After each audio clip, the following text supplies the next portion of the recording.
സദൃശവാക്യ പുസ്തകത്തിൻ്റെ തുടർച്ചയായ പഠനത്തിൽ ഏർപ്പെട്ടിരിക്കുന്ന നാം ഇന്ന് അല്പസമയം ഒരുമിച്ച് ചിന്തിക്കുവാനായി സദൃശവാക്യങ്ങൾ 15-ാം അധ്യായം അതിൻ്റെ 3-ാം വാക്യത്തിലേക്ക് നമ്മുടെ ശ്രദ്ധയെ തിരിക്കാം. യഹോവയുടെ കണ്ണ് എല്ലായിടവുമുണ്ട്, ആകാത്തവരെയും നല്ലവരെയും നോക്കിക്കൊണ്ടിരിക്കുന്നു.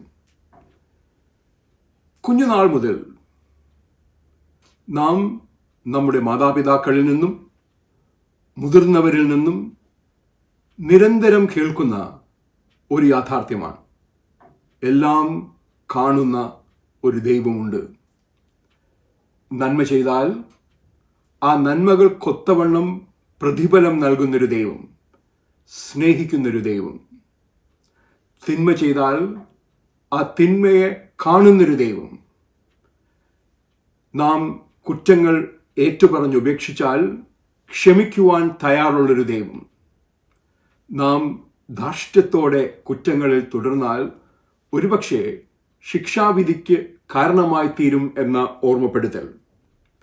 ഇവിടെ ജ്ഞാനി തലമുറകൾക്ക് നൽകുന്ന വലിയ സന്ദേശം അത് തന്നെയാണ്. എല്ലാം അറിയുന്ന ഒരു ദൈവമുണ്ട്, എല്ലാം കാണുന്ന ഒരു ദൈവമുണ്ട്, സർവവ്യാപിയായ ഒരു ദൈവമുണ്ട്.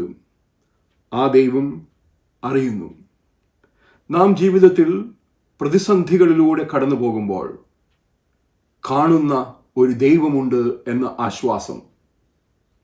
അപ്രതീക്ഷിത അനുഭവങ്ങൾ ജീവിതത്തിൽ കാറും കോളും കൊണ്ടുവരുമ്പോൾ കാണുന്ന ഒരു ദൈവമുണ്ട് എന്നത് പ്രത്യാശയായി മാറുന്നു.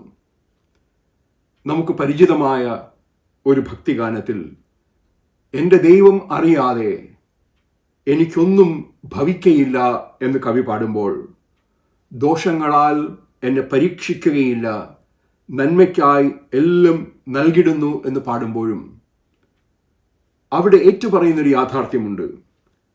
കഷ്ടങ്ങൾ പെരുകുകയാണെങ്കിൽ എനിക്ക് ആശ്വാസം അധികം തരുന്ന ഒരു ദൈവമുണ്ട്. അവൻ മനസ്സലിവുള്ളവനാണ്, മനുവേലാണ്. മനം തകർന്നുപോയ എൻ്റെ ജീവിത അനുഭവങ്ങളിൽ എന്നെ കണ്ടവൻ, എന്നെ താങ്ങിയവൻ, എന്നെ സൗഖ്യമാക്കിയവനാണ്. വിശ്വാസത്തിൻ്റെ പരിശോധനകൾ ഉണ്ടാകാം, എന്നാൽ വിലയേറുന്ന കർത്താവിൻ്റെ സന്നിധിയിൽ എന്നും വിജയം സാധ്യമാണ് എന്നുള്ള ഓർമ്മപ്പെടുത്തൽ. ജ്ഞാനി എന്താണ് ഈ സദൃശവാക്യത്തിലൂടെ പങ്കുവെക്കുവാൻ ആഗ്രഹിക്കുന്ന ശ്രദ്ധേയമായ ആ ചിന്തയെന്നത് നാം ഒന്ന് ആലോചിക്കണം. സൃഷ്ടിയുടെ ഒരു ഭാഗവും ദൈവത്തിൽ നിന്ന് മറഞ്ഞിരിക്കുന്നില്ല. നല്ലവരെയും ആകാത്തവരെയും ഒരുപോലെ കാണുന്ന ഒരു ദൈവമുണ്ട്. പലപ്പോഴും ലോകത്തിൻ്റെ നാനാ കോണുകളിൽ നിന്നും ഉയരുന്നൊരു ചോദ്യമുണ്ട്. ചുറ്റും അനീതി പെരുകുമ്പോൾ എവിടെയാണ് ദൈവം? കഷ്ടങ്ങൾ നമ്മുടെ ചുറ്റും നിറയുമ്പോൾ എവിടെയാണ് ദൈവം? പ്രകൃതിക്ഷോഭങ്ങളാൽ, അപകടങ്ങളാൽ അനേകർ കണ്ണുനീർ കയങ്ങളിലാകുമ്പോൾ എവിടെയാണ് ദൈവം? എന്നാൽ ഞാൻ ഈ ഓർമ്മപ്പെടുത്തുകയാണ്, മനുഷ്യന് ഗ്രഹിക്കുവാൻ കഴിയാത്ത ദൈവ സാന്നിധ്യത്തിൻ്റെ മർമ്മം, ആകാത്തവരെയും നല്ലവരെയും ഒരുപോലെ കാണുന്ന ദൈവത്തെ മനസ്സിലാക്കുന്ന മർമ്മം, അത് എളുപ്പമല്ല എന്നതാണ്. മനുഷ്യന് തടയാനാകാത്ത ദൈവബോധ്യ സാന്നിധ്യത്തെക്കുറിച്ചാണ് ഇവിടെ ഞാൻ ഈ സൂചിപ്പിക്കുന്നത്. ഒരുപക്ഷെ പുറമേ ഈ ദൈവ സാന്നിധ്യത്തെ നിഷേധിക്കുവാൻ നാം ശ്രമിച്ചാലും ആ ദൈവ സാന്നിധ്യ ബോധം നമ്മുടെ ഉള്ളിൽ നിറഞ്ഞു നിൽക്കുന്നു. എല്ലാം അറിയുന്നൊരു ദൈവം, എല്ലാം കാണുന്നൊരു ദൈവം. അത് ഒരുപക്ഷെ മനുഷ്യ ജീവിതത്തിൻ്റെ ധാർമ്മിക നൈതിക അടിസ്ഥാനങ്ങൾക്ക് നിദാനമായ ഒരു ചിന്തയാണ്. ഒരുപക്ഷെ ഏറ്റവും ശ്രദ്ധേയമായി ആസൂത്രിതമായി ആരാലും പിടിക്കപ്പെടാത്ത തെറ്റുകൾ ചെയ്യുന്നവരുണ്ടാകാം, പിടിക്കപ്പെടാത്ത അഴിമതികളുണ്ടാകാം, അന്യായങ്ങളുണ്ടാകാം, അക്രമങ്ങളുണ്ടാകാം, സ്വാർത്ഥ ലാഭത്തിനു വേണ്ടി ചോരപ്പുഴ ഒഴുക്കുന്നവർ, സ്വാർത്ഥ ലാഭത്തിനു വേണ്ടി കലാപങ്ങൾ സൃഷ്ടിക്കുന്നവർ, സ്വാർത്ഥ ലാഭത്തിനു വേണ്ടി അസുഖങ്ങളെ മെനയുന്നവർ, സ്വാർത്ഥ ലാഭത്തിനു വേണ്ടി യുദ്ധങ്ങൾ ഉണ്ടാക്കുന്നവർ. പക്ഷേ ആ യാഥാർത്ഥ്യങ്ങളുടെ ഒക്കെയും മധ്യേ രാജദർഭത്തിന്റെ നിദാനതയിൽ നിന്നുകൊണ്ട് ഞാനീ പറയുകയാണ്, ദൈവം കാണുന്നു. ഈ ദൈവ തിരുസന്നിധിയിൽ ഒരു നാൾ നാം കണക്ക് ബോധിപ്പിക്കേണ്ടി വരും എന്നുള്ള യാഥാർത്ഥ്യം. ദൈവനീതിയുടെ ആത്യന്തിക വിജയം ഈ ഓർമ്മപ്പെടുത്തലാണ്. ആത്യന്തികമായി സത്യം ജയിക്കുക തന്നെ ചെയ്യും. ചുറ്റും അസത്യം വിജയം കണ്ടെത്തുന്നുവെന്ന്, അസത്യം നൃത്തമാടുന്നുവെന്ന് കരുതുന്ന സാഹചര്യങ്ങൾ നമ്മുടെ ചുറ്റുപാടും നമ്മുടെ സഭകൾക്കുള്ളിൽ നാം കണ്ടാലും ആ അസത്യത്തിൻ്റെ തേരോട്ടം അത് താൽക്കാലികമാണ്. എല്ലാം കാണുന്ന ദൈവം, എല്ലാം അറിയുന്ന ദൈവം ദൈവത്തിൻ്റെ നിശ്ചിത സമയത്ത് ഇടപെടുക തന്നെ ചെയ്യുമെന്ന് ഞാനീ ഓർമ്മപ്പെടുത്തുകയാണ്. നീതി നിഴലിടേണ്ട ഇടങ്ങളിൽ അനീതി വ്യാപരിക്കുമ്പോൾ അവിടെയും കാണുന്നൊരു ദൈവമുണ്ട്. ന്യായം നിറഞ്ഞൊഴുകേണ്ടിടത്ത് അനീതി നിറയുമ്പോൾ കാണുന്ന ഒരു ദൈവമുണ്ട്. കാവ്യനീതിയുടെ അടിസ്ഥാനം അതുതന്നെയാണ്. തിന്മ അത് എത്ര നാൾ കഴിഞ്ഞാലും തിന്മയ്ക്ക് കണക്ക് ബോധിപ്പിക്കേണ്ടുന്ന അനുഭവം ഉണ്ടാകും. നന്മ അതൊരു പക്ഷേ താൽക്കാലികമായി ശ്രദ്ധിക്കപ്പെടാതെ പോയാലും ആത്യന്തികമായി നന്മ അതർഹിക്കുന്ന പ്രതിഫലം കണ്ടെത്തുക തന്നെ ചെയ്യുമെന്ന ഓർമ്മപ്പെടുത്തൽ. എന്തുകൊണ്ടാണ് ഞാനീ എല്ലാം കാണുന്ന ദൈവത്തെക്കുറിച്ച്, ആകാത്തതിനെയും നല്ലതിനെയും കാണുന്ന ദൈവത്തെക്കുറിച്ച് ഓർമ്മപ്പെടുത്തുന്നത് എന്ന് ചോദിക്കുമ്പോൾ, അത് നന്മ ചെയ്യുന്നവർക്ക് ഒരു പ്രോത്സാഹനത്തിൻ്റെ വചനമാണ് എന്ന് നാം തിരിച്ചറിയണം. നാം ചെയ്യുന്ന നന്മ, ഇടം കൈ ചെയ്യുന്നത് വലം കൈ അറിയരുതെന്ന് കർത്താവ് പറഞ്ഞതുപോലെ നാം ചെയ്യുന്ന നന്മ ആരും കണ്ടില്ലെങ്കിലും ദൈവം കാണുന്നു. ഒരുപക്ഷെ നന്മയ്ക്ക് പ്രതിഫലമായി നമുക്ക് നന്മയൊന്നും ലഭിച്ചില്ലെങ്കിലും നന്മയല്ലാതൊന്നും ചെയ്തിടാത്തവൻ, തിന്മയാകെ മായിക്കുന്നവൻ, മതിയായവനായവൻ അവ കാണുന്നുവെന്ന ഓർമ്മപ്പെടുത്തൽ. നന്മ ചെയ്യുന്നവർക്ക് ഇതെങ്ങനെ ഒരു പ്രോത്സാഹനം ആകുന്നുവോ അപ്രകാരം തന്നെ തിന്മ ചെയ്യുന്നവർക്ക് ഒരു മുന്നറിയിപ്പാണ്. നിങ്ങൾ തിന്മ ചെയ്തുകൊണ്ടിരിക്കുമ്പോൾ, നിങ്ങളെ എതിർക്കുവാൻ ചുറ്റുമുള്ളവർക്ക് ശക്തിയില്ല എന്ന് കരുതി നിങ്ങൾ അഹങ്കരിക്കുമ്പോൾ, നിങ്ങളുടെ തിന്മകൾ ആരും ശ്രദ്ധിക്കുന്നില്ല എന്ന് കരുതി ഒട്ടകപ്പക്ഷി മണലിൽ തലയമർത്തി ആരും തന്നെ കാണുന്നില്ല, താൻ സുരക്ഷിതനെന്ന് കരുതും പോലെ നിൽക്കുമ്പോഴും തിന്മകൾ മുഴുവനും കണ്ടുകൊണ്ടിരിക്കുന്നൊരു ദൈവമുണ്ട് എന്ന ജ്ഞാനിയുടെ ഓർമ്മപ്പെടുത്തൽ അതിശക്തമായ നൈതിക ബോധത്തിലേക്ക് വഴിതെളിക്കേണ്ടുന്ന അനുഭവമാണ്. ഇവിടെ ഉപയോഗിച്ചിരിക്കുന്ന പദം ദൈവം നോക്കിക്കൊണ്ടിരിക്കുന്നു എന്ന പദമാണ്. അത് വെറുതെ നോക്കുന്ന അനുഭവമല്ല, കണ്ണിമ ചിമ്മാതെ നമ്മെ കാണുന്ന ഒരു ദൈവം. ലോകത്തിൻ്റെ ചരിത്രത്തിലേക്ക്, മനുഷ്യന്റെ ജീവിതത്തിലേക്ക് ക്രിയാത്മകമായി ഇടപെടുന്ന ദൈവ സാന്നിധ്യത്തിൻ്റെ പൊരുളാണ് ഈ സദൃശവാക്യത്തിൻ്റെ കാതൽ. സർവസൃഷ്ടിയെയും കരുതുന്നൊരു ദൈവം, സൃഷ്ടിക്ക് ഇന്ന് സംഭവിക്കുന്ന അപജയം, സൃഷ്ടിയോട് സഹസൃഷ്ടി ചെയ്യുന്ന ക്രൂരത, ഇതൊക്കെയും കണ്ടുകൊണ്ടിരിക്കുകയാണ് എന്ന് ഓർമ്മപ്പെടുത്തുകയാണ്. പ്രവചന ശബ്ദങ്ങൾ ഇടയിൽ മുഴങ്ങിക്കേൾക്കുമ്പോൾ ഇവിടെ വാസം ഇനി സാധ്യമോ എന്ന് കേണുകൊണ്ട് കവി ചോദിക്കുമ്പോഴും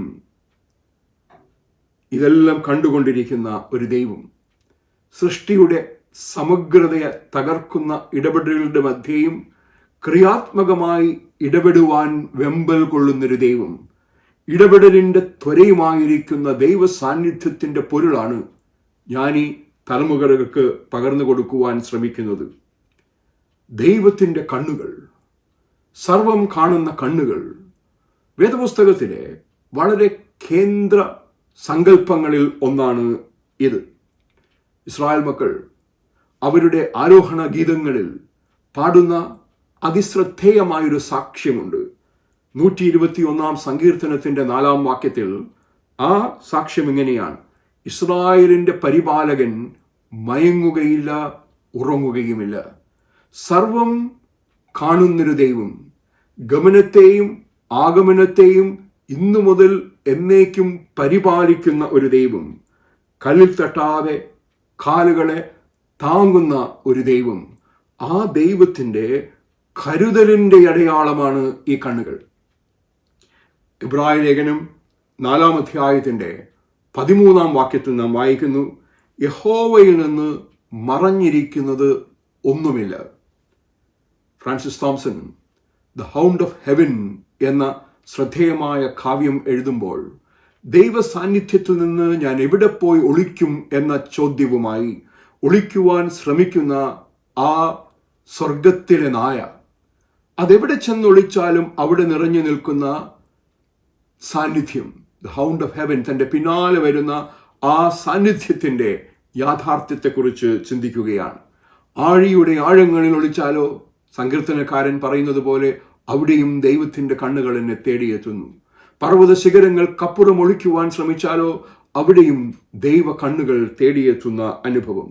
ദൈവത്തിൽ നിന്നൊന്നും മറഞ്ഞിരിക്കുന്നില്ല എന്ന് നിരന്തരം ഞാൻ ഈ ഓർമ്മപ്പെടുത്തുന്നത് നമ്മുടെ നൈതിക ജീവിതത്തെ പ്രോത്സാഹിപ്പിക്കുവാൻ കൂടിയാണ്.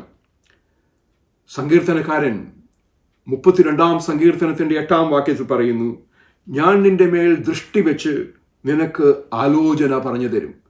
ദൃഷ്ടി വെക്കുന്ന ദൈവം, നമ്മുടെ വഴികളെ അറിയുന്ന ദൈവം, വഴിതെറ്റിപ്പോകുമ്പോൾ വഴിതെറ്റിപ്പോയി എന്ന് നമ്മെ ഓർമ്മപ്പെടുത്തുന്ന ദൈവം, ആ ഓർമ്മപ്പെടുത്തലും അവഗണിച്ച് നാം മുമ്പോട്ട് പോയാൽ മനം തിരിഞ്ഞു തിരികെ വരുന്നതുവരെ കാത്തു നിൽക്കുന്ന ദൈവത്തിന്റെ കണ്ണുകൾ. പക്ഷെ ഇവിടെ ഒരു വഴികാട്ടിയായി ഞാൻ നിന്റെ മേൽ ദൃഷ്ടി വെച്ച് നിനക്ക് ആലോചന പറഞ്ഞു തരും എന്ന സാന്നിധ്യം. അതുതന്നെയാണ് ഞാൻ ഈ ഓർമ്മപ്പെടുത്തുന്നത്. ദൈവത്തിന്റെ കണ്ണുകൾ നമ്മെ കണ്ടുകൊണ്ടിരിക്കുന്ന കണ്ണുകളാണ്, ആലോചന പറഞ്ഞു തരുന്ന കണ്ണുകളാണ്, വഴി നടത്തുന്ന കണ്ണുകളാണ്, വഴി കാട്ടുന്ന കണ്ണുകളാണ്. 2 ദിനവൃത്താന്തം 16 അധ്യായത്തിന്റെ 9 വാക്യത്തിൽ യഹോവയുടെ കണ്ണ് തങ്ങൾ ഏകാഗ്ര ചിത്തന്മാരായി ഇരിക്കുന്നവർക്ക് വേണ്ടി ഭൂമിയെല്ലായിടവും ഊടാടിക്കൊണ്ടിരിക്കുന്നു. എത്ര കണ്ണുകളാണ്! എന്നാൽ യഹോവയുടെ കണ്ണുകളുടെ അനന്തമായ സാധ്യത ഏകാഗ്രതയോടെ തന്നെ അന്വേഷിക്കുന്ന എല്ലാവരുടെ മേലും ഊടാടി സഞ്ചരിച്ചു കൊണ്ടിരിക്കുന്ന ദൈവദൃഷ്ടി. എന്നാൽ ഞാൻ ഈ ഒരു പടി കടന്ന് തന്നെ ഏകാഗ്രതയോടെ അന്വേഷിക്കുന്നവരെ മാത്രമല്ല, ദുഷ്ടന്റെ മേലും ആകാത്തവന്റെ മേലും ഒരുപോലെ ഊടാടി സഞ്ചരിച്ചു കൊണ്ടിരിക്കുന്ന ദൈവത്തിന്റെ കണ്ണുകളെ കുറിച്ചാണ് ഞാൻ ഈ ഓർമ്മപ്പെടുത്തുന്നത്. 1 ശമൂവേൽ 16 അധ്യായത്തിന്റെ 7 വാക്യത്തിൽ ദൈവത്തിന്റെ കണ്ണുകളുടെ ശ്രദ്ധേയമായ മറ്റൊരു പ്രത്യേകത വരച്ചു കാട്ടുകയാണ്. ഇസ്രായേലിന്റെ അടുത്ത രാജാവിനെ നിയോഗിക്കുവാനായി ശമൂവേലിനെ ഇശായിയുടെ ഭവനത്തിലേക്ക് അയച്ചു. ഇശായിയുടെ മൂത്ത പുത്രന്മാർ, അവർ മനുഷ്യദൃഷ്ടിയിൽ ഊനമില്ലാത്തവർ, കുറവില്ലാത്തവർ, രാജയോഗ്യതയുള്ളവർ. എന്നാൽ 16 അധ്യായത്തിന്റെ 7 വാക്യത്തിൽ നാം വായിക്കുന്നത്: അവന്റെ മുഖമോ അവന്റെ പൊക്കമോ നോക്കരുത്, ഞാൻ അവനെ തള്ളിയിരിക്കുന്നു. മനുഷ്യൻ നോക്കുന്നത് പോലെയല്ല. മനുഷ്യൻ കണ്ണിന് കാണുന്നത് നോക്കുന്നു, യഹോവയോ ഹൃദയത്തെ നോക്കുന്നു. ദൈവത്തിന്റെ കണ്ണുകളെ കുറിച്ച് അതിശക്തമായ ഒരു ഉൾക്കാഴ്ചയാണ് ഇവിടെ നാം കാണുന്നത്. ഒരുപക്ഷെ ജ്ഞാനി തിരിഞ്ഞു നോക്കുമ്പോൾ, ആ ജ്ഞാനത്തിന്റെ സ്രോതസ്സിലേക്ക് തിരിഞ്ഞു നോക്കുമ്പോൾ, അവന്റെ ജീവിതത്തിലും ശ്രദ്ധേയമായൊരു തിരഞ്ഞെടുപ്പുണ്ടായിരുന്നു. 7 മല്ലന്മാരായ സഹോദരന്മാരുണ്ടായിരുന്നു ദാവീദിന്. എന്നാൽ ആ സഹോദരന്മാരെയൊക്കെയും മാറ്റി നിർത്തി മനുഷ്യൻ കാണുന്നത് പോലെയല്ല യഹോവ കാണുന്നത് എന്ന് പറഞ്ഞ് ഹൃദയങ്ങളെ അറിയുന്ന ദൈവം ദാവീദിനെ തിരഞ്ഞെടുത്തതുപോലെ ഇവിടെ ഇതാ ഞാൻ ഈ ഓർമ്മപ്പെടുത്തുകയാണ്, യഹോവയുടെ കണ്ണുകൾ അത് നമ്മുടെ എല്ലാവരുടെയും മേൽ ഉണ്ട് എന്ന് മറന്നു പോകരുത് എന്ന്. ഇയ്യോബ് 34 അധ്യായത്തിന്റെ 21 വാക്യത്തിൽ യഹോവയുടെ ദൃഷ്ടി മനുഷ്യന്റെ വഴികളിന്മേൽ ഇരിക്കുന്നു, അവന്റെ നടപ്പൊക്കെയും അവൻ കാണുന്നു. ഒക്കെയും, അവന്റെ എല്ലാ നടപ്പും അവന്റെ എല്ലാ പ്രവൃത്തിയും കാണുന്ന ദൈവത്തിന്റെ കണ്ണുകളെ കുറിച്ചാണ് അവിടെ നാം കാണുന്നത്. സങ്കീർത്തനം 34:15 നാം കാണുന്നു, യഹോവയുടെ കണ്ണ് നീതിമാന്മാരുടെ മേലും അവന്റെ ചെവി അവന്റെ നിലവിളിക്കും തുറന്നിരിക്കുന്നു. നീതിമാന്റെ മേൽ തുറന്നിരിക്കുന്ന ദൈവത്തിന്റെ കണ്ണുകൾ. നോക്കിക്കൊണ്ടിരിക്കുന്ന കണ്ണുകൾ അടഞ്ഞുപോയ കണ്ണുകളല്ല, നോക്കിക്കൊണ്ടിരിക്കുന്ന കണ്ണുകൾ മയങ്ങിപ്പോയ കണ്ണുകളല്ല, നോക്കിക്കൊണ്ടിരിക്കുന്ന കണ്ണുകൾ കൂമ്പിപ്പോയ കണ്ണുകളല്ല, തുറന്നിരിക്കുന്ന കണ്ണുകളുമായി നോക്കി നിൽക്കുന്ന യഹോവയെക്കുറിച്ചുള്ള അതിശക്തമായ ഓർമ്മപ്പെടുത്തലാണ് അവിടെ. 33 സങ്കീർത്തനത്തിന്റെ 18 വാക്യത്തിൽ യഹോവയുടെ ദൃഷ്ടി തന്റെ ഭക്തന്മാരുടെ മേലും തന്റെ ദയക്കായി പ്രത്യാശിക്കുന്നവരുടെ മേലും ഇരിക്കുന്നു. ദയക്കായി പ്രത്യാശിക്കുന്നവർ ആരാണ്? ദൈവത്തിന്റെ ദയക്കായി പ്രത്യാശിക്കുന്നവർ ഒരുപക്ഷെ വഴി പതറിപ്പോയവരാകാം, വഴി തെറ്റിപ്പോയവരാകാം, മടങ്ങി വരണമെന്ന് ആഗ്രഹിക്കുന്നവരാകാം, വിലപിക്കുന്നവരാകാം, ഒരുപക്ഷെ അനുദപിക്കുന്നവരാകാം.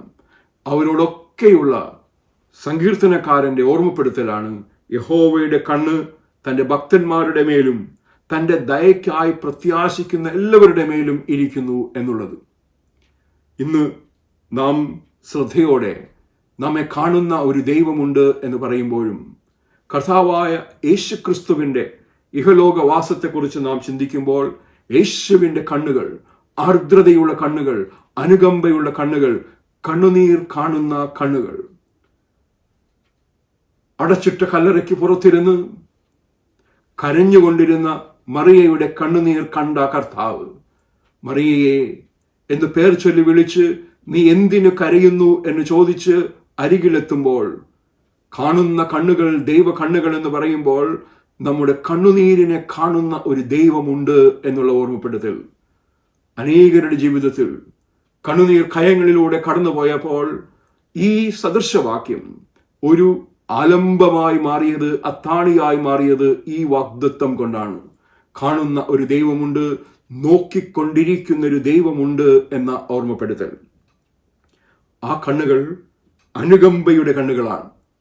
മർക്കാസിന്റെ സുവിശേഷം 10 അധ്യായത്തിൽ ശ്രദ്ധേയമായ ഒരു അനുഭവമുണ്ട്. ചെറുപ്പക്കാരൻ യേശുവിന്റെ അടുക്കൽ വന്ന് പറയുകയാണ്, ഗുരു, നിത്യജീവൻ അവകാശമാക്കുവാൻ ഞാൻ എന്തു ചെയ്യണം? യേശു കൽപ്പനകളുടെ രത്നച്ചുരുക്കം അവനോട് പറഞ്ഞപ്പോൾ ശ്രദ്ധേയമായ ഉത്തരം അവനിൽ നിന്നുണ്ടായി. ഇതൊക്കെയും ഞാൻ ചെറുപ്പം മുതൽ പാലിച്ചു വരുന്നു. മർക്കോസിന്റെ സുവിശേഷം 10 അധ്യായത്തിന്റെ 21 വാക്യത്തിൽ നാം വായിക്കുന്നത് എങ്ങനെയാണ്? യേശു അവനെ നോക്കി, അവനെ സ്നേഹിച്ചു. യേശുവിന്റെ കണ്ണുകൾ സ്നേഹത്തിന്റെ കണ്ണുകൾ. ഇനി ഒരു കുറവ് നിനക്കുണ്ട്, നീ പോയി നിനക്കുള്ളതിലെയും വിറ്റ് ദരിദ്രർക്ക് കൊടുക്കുക എന്ന് പറയുന്ന അനുഭവവും അതിൻ്റെ തുടർന്നുള്ള യാഥാർത്ഥ്യങ്ങളും നമുക്ക് അറിയാമെങ്കിലും കാണുന്ന കണ്ണുകൾ സ്നേഹത്തിന്റെ കണ്ണുകളാണ്. യേശു അവനെ നോക്കി, അവനെ സ്നേഹിച്ചു. സ്നേഹാർദ്രമായ കണ്ണുകൾ, സ്നേഹാർദ്രമായ കണ്ണുകൾ. ആ കണ്ണുകളാണ് നമ്മെ കണ്ടുകൊണ്ടിരിക്കുന്ന കണ്ണുകൾ. നന്മയുടെ മധ്യയും തിന്മയുടെ മധ്യയും ഒരുപോലെ നമ്മെ കണ്ടുകൊണ്ടിരിക്കുന്ന കണ്ണുകൾ. യോഹന്നാന്റെ സുവിശേഷം 1 അധ്യായത്തിന്റെ 47-48 വാക്യത്തിൽ ആ കണ്ണുകൾ ഹൃദയത്തെ കാണുന്ന കണ്ണുകളാണെന്ന് അടിവരയിട്ട് ഓർമ്മപ്പെടുത്തുകയാണ്. നഥനീയേൽ യേശുവിന്റെ അടുക്കലേക്ക് കടന്നു വരുമ്പോൾ അത്തിയുടെ ചുവട്ടിൽ നീ ആയിരുന്നപ്പോൾ തന്നെ ഞാൻ നിന്നെ കണ്ടു എന്ന് പറയുന്ന കർത്താവ് നഥനീയേലിനെ കുറിച്ച് ചുറ്റും നിന്നവരോട് പറയുന്ന ഒരു വാചകം വളരെ ശ്രദ്ധേയമാണ്. ഇതാ സാക്ഷാൽ ഇസ്രായേലിയൻ, ഇവനിൽ കപടമില്ല. ഹൃദയത്തിന്റെ നൈർമല്യവും ഹൃദയത്തിന്റെ കപടതയും ഹൃദയത്തിന്റെ കപടമില്ലായ്മയും ഒരുപോലെ കാണുന്ന ഒരു ദൈവം ഉണ്ട് എന്ന ഓർമ്മപ്പെടുത്തൽ. ഞാൻ അത് തന്നെയാണ് പറയുന്നത്. നമ്മെ കാണുന്നൊരു ദൈവം, നമ്മുടെ ഹൃദയത്തെ കാണുന്ന ദൈവം നാം കാണുന്നതിനു മുമ്പേ നഥനയേൽ അത്തിയുടെ കീഴെയായിരുന്നപ്പോൾ അവൻ കണ്ടില്ല. അവൻ യേശുവിന്റെ അടുക്കൽ കടന്നു വരുന്നതും രാത്രിയുടെ മറവിലാണ്, കാരണങ്ങൾ എന്തു തന്നെയായാലും. പക്ഷേ യേശു അവനോട് പറയുന്നത്, നീ അത്തിയുടെ കീഴിലായിരുന്നപ്പോൾ ഞാൻ നിന്നെ കണ്ടു.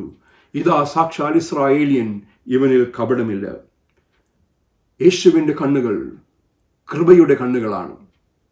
ലൂക്കോസിന്റെ സുവിശേഷം 22-ാം അധ്യായത്തിന്റെ 61-ാം വാക്യത്തിൽ യേശു തിരിഞ്ഞു പത്രോസിനെ നോക്കി 3 വട്ടം തള്ളിപ്പറഞ്ഞു, ഈ മനുഷ്യനെ ഞാൻ അറിയുന്നില്ല എന്ന് പറഞ്ഞ് പത്രോസ് നിൽക്കുമ്പോഴാണ് കോഴി കൂകുന്ന ശബ്ദം കേൾക്കുന്നത്. ഇന്ന് കോഴി കൂകുന്നതിന് മുമ്പ് നീ 3 വട്ടം എന്നെ തള്ളിപ്പറയുമെന്ന് യേശുവിൻ്റെ വാക്കുകൾ പത്രോസ് ഓർത്തു. ആ വാക്കുകൾ അവൻ്റെ ഹൃദയത്തിൽ ആളുമ്പോഴാണ് ലൂക്കോസ് എഴുതുന്നത്, യേശു തിരിഞ്ഞു പത്രോസിനെ നോക്കി. പത്രോസിന്റെ ജീവിതത്തിൽ തന്നെ രൂപാന്തരത്തിന്റെ ഒരു നോട്ടമായിരുന്നു അത്. അവൻ ഓടി കരഞ്ഞുകൊണ്ടോടുകയാണ്, നിലവിളിച്ചുകൊണ്ടോടുകയാണ്. താൻ ചെയ്ത തെറ്റിനെക്കുറിച്ചുള്ള ബോധ്യമുള്ളവനായി ഓടുകയാണ്. കോഴികൂകൽ ഓർമ്മപ്പെടുത്തലിന്റെ അടയാളമായി എന്നതിനേക്കാൾ ഉപരിയായി പത്രോസിന്റെ ജീവിതത്തിലെ ആ ഓർമ്മപ്പെടുത്തലിന്റെ അനുഭവമായി മാറിയത് യേശു തിരിഞ്ഞ് പത്രോസിനെ നോക്കിയ ഒരു കുറ്റപ്പെടുത്തലിന്റെ നോട്ടമല്ല, ഒരു അനുകമ്പയുടെ നോട്ടം, ഒരു കൃപയുടെ നോട്ടം. ദൈവത്തിന്റെ കണ്ണുകൾ നമ്മെ കണ്ടുകൊണ്ടിരിക്കുന്നുവെന്നുള്ള ഓർമ്മപ്പെടുത്തൽ വളരെ ശ്രദ്ധേയമാകുന്നത് അവിടെയാണ്. വെളിപാട് പുസ്തകത്തിൽ 1-ാം അധ്യായത്തിൽ ദൈവിക ദർശനത്തെക്കുറിച്ച്, ആ ദർശനത്തിന്റെ കാമ്പിനെ കുറിച്ച് നാം ചിന്തിക്കുമ്പോൾ 14-ാം വാക്യത്തിൽ നാം കാണുന്നു, അവന്റെ കണ്ണുകൾ അഗ്നിജ്വാലയ്ക്കൊത്തത് എന്ന്. യേശുവിന്റെ കണ്ണുകൾ സൗഖ്യത്തിന്റെ കണ്ണുകളാണ്. യോഹന്നാന്റെ സുവിശേഷം 9-ാം അധ്യായത്തിന്റെ 1-ാം വാക്യത്തിൽ അവൻ കടന്നു പോകുമ്പോൾ പിറവിയിലെ കുരുടനായ ഒരു മനുഷ്യനെ കണ്ടു.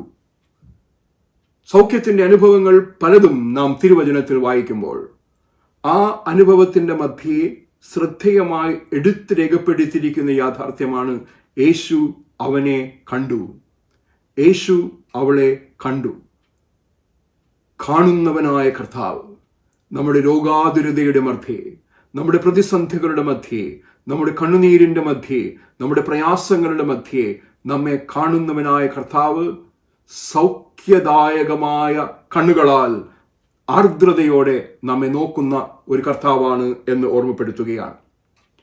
യോഹന്നാന്റെ സുവിശേഷം 11-ാം അധ്യായത്തിന്റെ 35-ാം വാക്യത്തിൽ നാം കാണുകയാണ്, യേശു കണ്ണുനീർ വാർത്തു. യേശുവിൻ്റെ കണ്ണുകൾ കണ്ണുനീർ ചാലിച്ച കണ്ണുകളാണ്. ലാസറിന്റെ മരണത്തിൽ വിലപിക്കുന്ന ലാസറിന്റെ സഹോദരിമാരായ മർത്തയുടെയും മറിയയുടെയും ഭവനത്തിലെത്തുമ്പോൾ അവിടെയുള്ള വിലാപസ്വരം കേട്ട്, ഹൃദയം പൊട്ടിയുള്ള അവരുടെ കരച്ചിൽ കേട്ട് യേശു പ്രതികരിക്കുന്നത്, യേശു കണ്ണുനീർ വാർത്തു. യേശുവിൻ്റെ കണ്ണുകൾ കൂടെ കരയുന്ന കണ്ണുകളാണ്. ഒരുപക്ഷെ ആ കണ്ണുനീരിന് ആത്യന്തികമായ പരിഹാരമുണ്ടാക്കുവാൻ അത്ഭുതകരമായ ഇടപെടലുകൾ യേശുവിൻ്റെ ജീവിതത്തിൽ നിന്നും ആ കുടുംബത്തിൽ ബഥാന്യയിൽ ഉണ്ടായെങ്കിൽ അതിനു മുമ്പ് തന്നെ ആ കണ്ണുകൾ ഈറനണിഞ്ഞ കണ്ണുകളാണ്, കണ്ണുനീരണിഞ്ഞ കണ്ണുകളാണ്, കൂടെ കരയുന്ന കണ്ണുകൾ, ദൈവത്തിൻ്റെ കണ്ണുകൾ. അതുതന്നെയാണ് നമ്മുടെ ദൈവസങ്കല്പത്തെ വ്യത്യസ്തമാക്കുന്നത്. അപ്പാത്തേസ്, വികാരങ്ങളില്ലാത്ത ഒരു ദൈവ സാന്നിധ്യമല്ല, മറിച്ച് സുൻ പാത്തേസ്, സിമ്പതി എന്ന് നാം പറയുന്ന അതേ വാക്കിന്റെ വേരുകൾ അവിടെയാണ്. നമ്മോടൊപ്പം നമ്മുടെ വികാരങ്ങളിൽ പങ്കുകാരനാകുന്ന ഒരു ദൈവം. ആ ദൈവത്തിന്റെ പൊരുളാണ് ഇവിടെ ഞാൻ ഈ ഓർമ്മപ്പെടുത്തുന്നത്. യേശുവിൻ്റെ കണ്ണുകൾ അന്വേഷിച്ചു ചെല്ലുന്ന കണ്ണുകളാണ്. സഖായി വളർച്ചയിൽ കുറിയവനായിരുന്നു, ചുങ്കം പിരിക്കുന്നവനായിരുന്നു. യേശു വരുന്നു എന്ന വാർത്ത കേട്ടിട്ട് അവൻ ഓടി ആൾക്കൂട്ടത്തിനിടയിലൂടെ ചെന്ന് യേശുവിനെ കാണുവാൻ ശ്രമിച്ചില്ല. മറിച്ച് അവൻ ഒരു കാട്ടത്തിമേൽ കയറി ഒളിച്ചിരിക്കുകയാണ്. എനിക്ക് യേശുവിനെ കാണണം, എന്നാൽ യേശു എന്നെ കാണുകയും വേണ്ട. അങ്ങനെ കാട്ടത്തിയുടെ മുകളിൽ ഒളിച്ചിരിക്കുമ്പോൾ ലൂക്കോസിന്റെ സുവിശേഷം 19-ാം അധ്യായത്തിന്റെ 5-ാം വാക്യത്തിൽ നിന്ന് വായിക്കുന്നു, യേശു ആ അത്തിയുടെ കീഴിലെത്തി മേലോട്ട് നോക്കി. യേശുവിൻ്റെ കണ്ണുകൾ കാണുന്ന കണ്ണുകൾ, ഒളിഞ്ഞിരിക്കുന്നവരെ കാണുന്ന കണ്ണുകൾ, അന്വേഷിക്കുന്നവരെ കാണുന്ന കണ്ണുകൾ, ക്ഷണിക്കുന്ന കണ്ണുകൾ. സഖായിയെ ഇറങ്ങി വാ, ഞാൻ ഇന്ന് നിന്റെ വീട്ടിൽ പാർക്കേണ്ടതാകുന്നു എന്ന് പറഞ്ഞ് സഖായിയെ ക്ഷണിച്ച് സഖായിയുടെ ഭവനത്തിലേക്ക് കടന്നു ചെല്ലുന്ന യേശു അവനെ കണ്ടു. കാട്ടത്തിയുടെ മുകളിൽ അവൻ ഒളിച്ചിരിക്കുമ്പോഴും അവനെ കണ്ടു.